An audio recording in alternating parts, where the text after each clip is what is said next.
afternoon, everyone, and welcome to Metropolitan Stadium. Call it in the air, please. Heads. Heads, he called.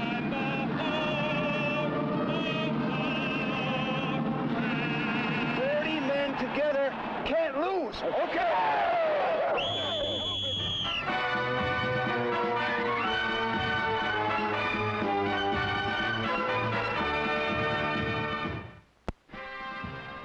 Following their sudden death defeat in their own home opener, Bud Grant's Minnesota Vikings had all they wanted last Saturday night in Tampa Bay's home opener.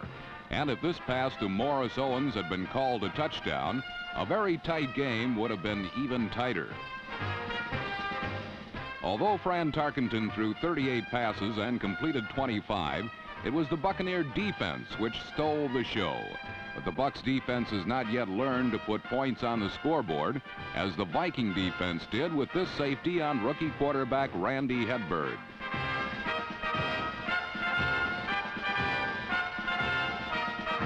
In the end, what otherwise might have been a 3-2 victory for Tampa Bay was decided by a single Tarkenton scramble and pass to Chuck Foreman, as the Vikings escaped with a too close for comfort 9-3 win.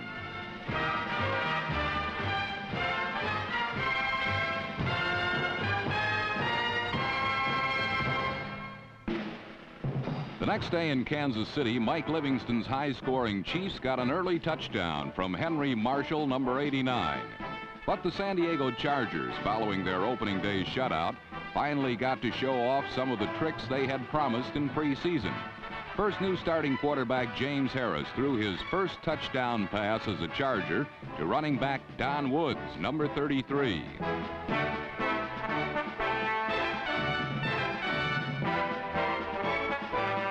San Diego's special teams looked especially tricky, mainly because for the first time, former Heisman winner and top draft choice Johnny Rodgers got a chance to show why he calls himself Johnny R, Superstar. Rodgers returned 7 punts for 130 yards, and another special team star, Mike Fuller, number 42, found a clever way to put the ball in the end zone. But the trickiest trick of the day for the victorious Chargers was pulled off by 6'8", 274-pound defensive end Leroy Jones, number 68.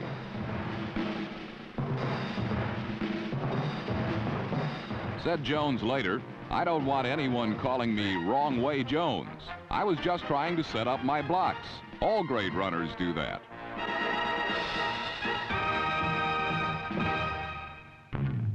While the Chargers were making a spectacle of themselves in Kansas City, Bob Greasy donned his spectacles in San Francisco. The better to see Nat Moore, number 89. Escorted by half the Dolphin offensive lineup, Moore scored easily from 32 yards out. His second touchdown came on an end around, during which his super swiftness was the most important ingredient.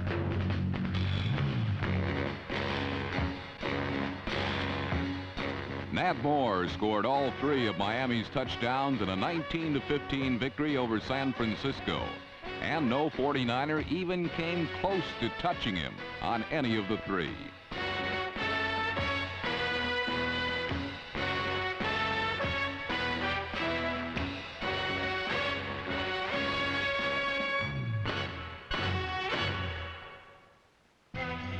Meanwhile, in Dallas, it was 106 degrees on the floor of Texas Stadium. And the Cowboy defense was just as hot, as they came up with 5 turnovers, which helped build a 28-0 lead over the New York Giants.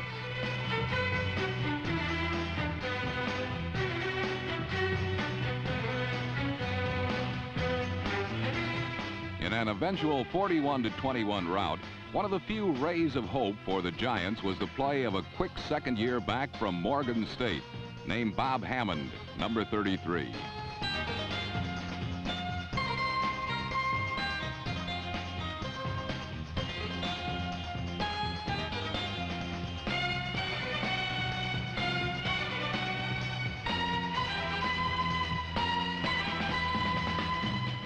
When it comes to quick backs, the Cowboys are now better fixed than almost anyone else in football. There's the always reliable 11-year veteran Preston Pearson, number 26, and his, quote, backup, unquote. Last week, his backup scored his first professional touchdown on an 11-yard burst up the middle. Tony Dorsett is not very big, but his impact in Dallas has been enormous. Coach Tom Landry says the more he plays, the better he'll get. And that's kind of a scary idea to contemplate.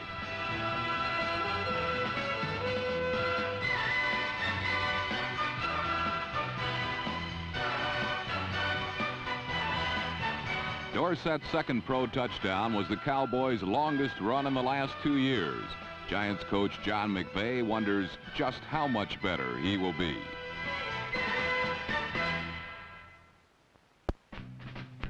Each Sunday, George Allen seems to go on trial for the very same crime, stealing victory with a team of crusty old veterans. Defending his case, however, has grown more and more difficult, and last week it seemed as though the Atlanta Falcons might produce some damaging evidence against Allen's methods. Sparked by their upset over the Los Angeles Rams, Atlanta battered, then junked Allen's antiques with a surprisingly strong defense. Additional exhibits of Redskin deterioration were apparent when Atlanta's journeyman quarterback Scott Hunter, not known for his quick draw, outgunned the once infamous over-the-hill gang.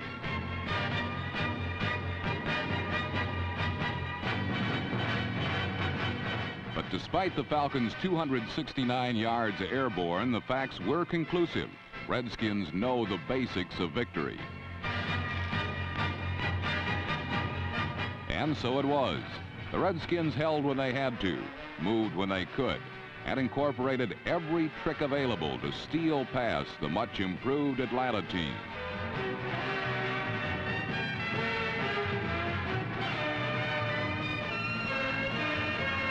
While this beauty was canceled by a penalty, another score proved effective enough to keep the jury in deliberation as the Redskins closed out the Falcons in a 10-6 triumph. Predictions concerning the demise of the Redskins are as old as the team itself, but when they will stay down for the count remains anyone's guess. In Cincinnati, the Bengals regrouped following their opening day loss by orchestrating the talents of Kenny Anderson and Isaac Curtis into a symphony of defeat for the Seattle Seahawks. 100 yards and a touchdown by this duo was music to the ears of Bengal backers. Yet it represented only a part of a balanced Bengal attack of well over 400 yards and 42 points.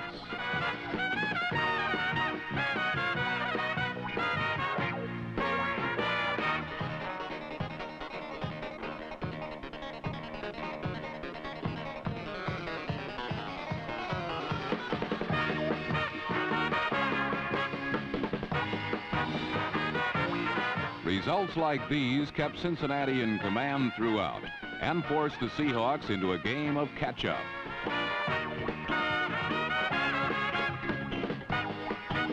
Seattle's only success covered 82 yards as number 35 David Sims carried a Jim Zorn past the distance. It was an achievement the expansion Seahawks could have used more of, yet something Cincinnati's defenders denied.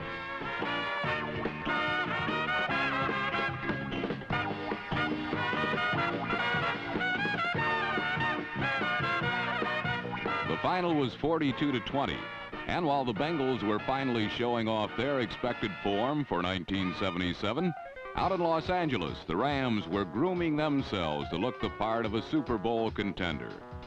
When Joe Namath donned a Rams uniform, there were many reasons given for this team to be of championship caliber. But through a dismal preseason and an opening day defeat, there had been little to smile about. Last Sunday, however, the team with so much to prove finally began using its talent to drive home their point, and the result sent the Philadelphia Eagles into a nosedive.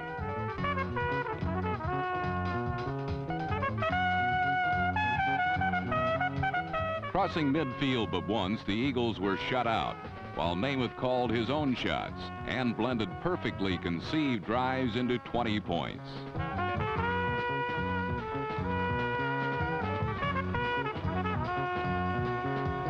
In the end, Lawrence McCutcheon's ground power, Ron Jesse and Harold Jackson's speed at the flanks, and nearly flawless pass protection allowed Joe Willie Namath to show his adopted home folks the touch for which he is famous.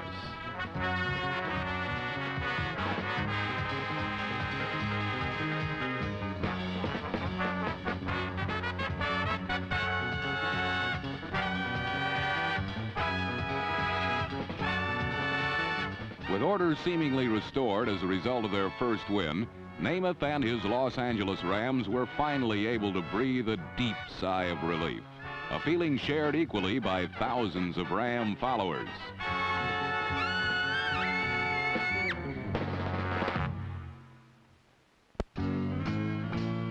If nothing else, Hank Stram has given the New Orleans Saints a touch of class. Through 10 losing seasons, the Saints had grown accustomed to throwing in the towel Sunday after Sunday. But now under Stram, they actually entertain thoughts of winning. Last Sunday in Detroit, Stram's youngsters surprised the veteran Lion Club with some rare play calling, such as this halfback option and keeper by Big Chuck Muncie. Unlike Saint teams of yesteryear, Stram's new-look club can force the issue and create opportunities. Here, number 37, Tommy Myers, blocked a punt with his face. No small sacrifice, as New Orleans took a 14-7 lead in period 2. But just when the Saints appear on the verge of respectability, invariably they lapse back into the style of football that has made them famous.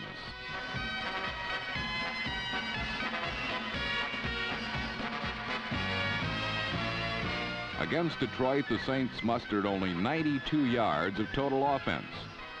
Not to be outdone, the Saint defense allowed nearly 5 times that total, joining the offense in mutual ineptitude.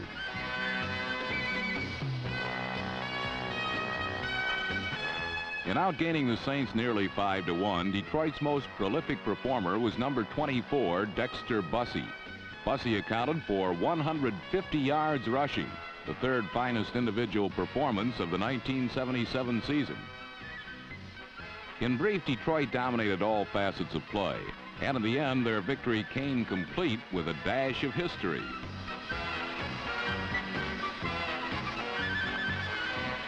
For on this play, number 88, Charlie Sanders, passed Lion great Gail Cogdill to become Detroit's all-time leading receiver, doing it in his own inimitable style. A satisfying conclusion to a 23-19 Lion victory. But while happiness reigned in Detroit, caution was the prevailing mood in St. Louis, where Don Coryell's Cardinals were hurting. Fortunately, while the Cardinal offense has been in limbo, St. Louis' much maligned defense has undergone a transformation. Last year, the Achilles tendon of Cardinal playoff hopes. Last week, a kick in the face for the Chicago Bears.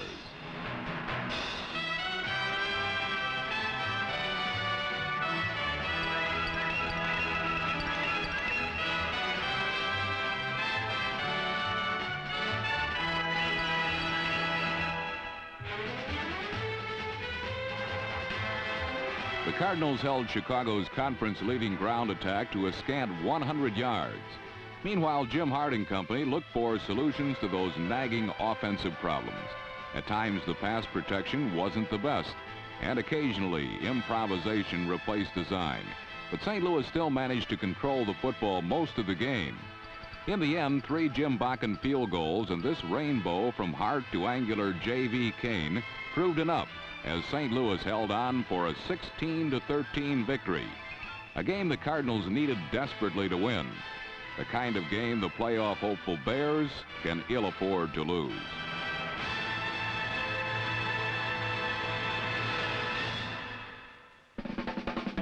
In Green Bay, quarterback Lynn Dickey and the Packers likewise cannot afford to lose, for Packer backers have endured just about all the defeat they're willing to take. Last week against Houston, Green Bay displayed the kind of skilled execution that once made them champions. On this quick screen, number 84, Steve Odom, used his interference to perfection, picking up blocks from center Larry McCarron and guard Mel Jackson. A key block from fullback Barty Smith. A comeback block from tight end Rich McGeorge. and a double team from halfback Willard Harrell and tackle Dick Himes. Now that's the way plays are diagrammed on the blackboard. In the replay, note the way Odom hesitates, allowing the play to take shape before making his cut.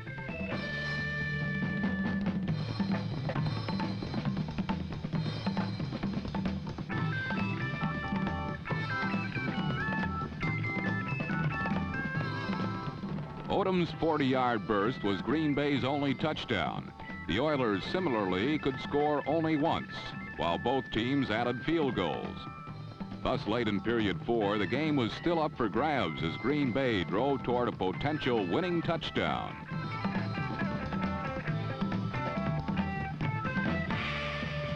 But cruel fate intervened as number 19, Willie Alexander, carried this interception 95 yards for the game's decisive score.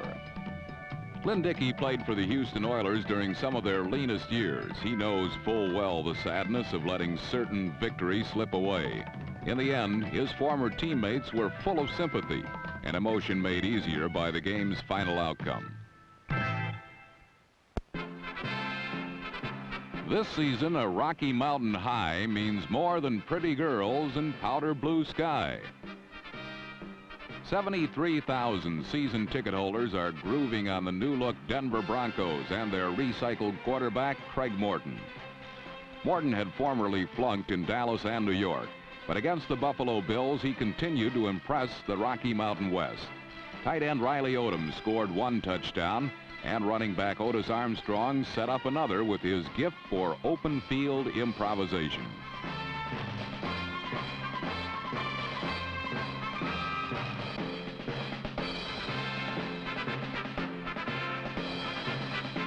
Equally impressive in Denver's fast start is the aggressive Bronco defense led by pugilistic Lyle Alzado, number 77.